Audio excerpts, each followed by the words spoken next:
நான் நிறைய வகையில சோம்பேறி நான் நினைச்சிட்டு இருந்தேன். ஆனா வந்து இப்ப மேரேஜ் ஆனதுக்கு அப்புறம் தான் எனக்கு ரொம்ப மோசமான சோம்பேறின்னு நினைச்சிட்டு இருக்கேன். இப்பதான் தெரியுது எவ்வளவு பேர் சோம்பேறின்னு. ஆஃப்டர் மேரேஜ் தான் அவங்க ரொம்ப சோம்பேறின்னு அவங்களுக்கே ரியலைஸ் ஆகுது.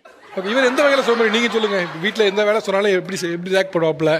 ஃபர்ஸ்ட் காலம்பரை ஏஞ்சிக்கிறதுல ஆரம்பிக்கிறதுல இருந்து அப்படியே வரிசையா சொல்லிட்டே போலாம். இன்னைக்கு காலம்பரை கூட எழுந்துக்கும் போது இப்படி உருள்றாரு அப்படி உருள்றாரு, எந்திருங்கப்பா டைம் ஆச்சுப்பா, வண்டி துடைக்கணும்னு சொன்னீங்கன்னா வண்டிலாம் துடைச்சிக்கலாம் பாத்துக்கலாம் அப்படின்ட்டாரு. மேரேஜ் ஆகி 2 months ஆகுது.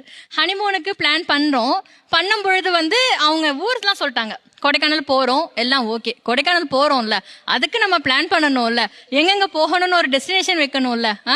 எதுவுமே இல்ல. அது அவங்கள பிளான் பண்ண அது சொல்லிட்டேன் சார். எல்லாத்தையுமே அப்புறம் நான் எங்க அப்பா கூட இன்ட்ரெஸ்ட் வச்சு ஆர்கனைஸ் பண்ணி அப்புறம் நாங்க ஹனிமூன் போனோம். இப்போ ஹனிமூனுக்கு சோம்பேறித்தனம் பண்றதுல எனக்கு உண்மையிலே இது எந்த கேட்டகரியில புரியல சார். அவங்க அதுல இன்ட்ரெஸ்ட்ல இருக்காங்க சார். அவங்க டிராவல் பண்றது இன்ட்ரெஸ்ட் சார். சோ அவருக்குமே ஆக்சுவலி டிராவலிங் இன்ட்ரெஸ்ட் அவங்க இருக்கு. வேற ஒண்ணு ஹனிமூன் தான் டிராவல் பண்றீங்க, அதை டிராவல் பண்ண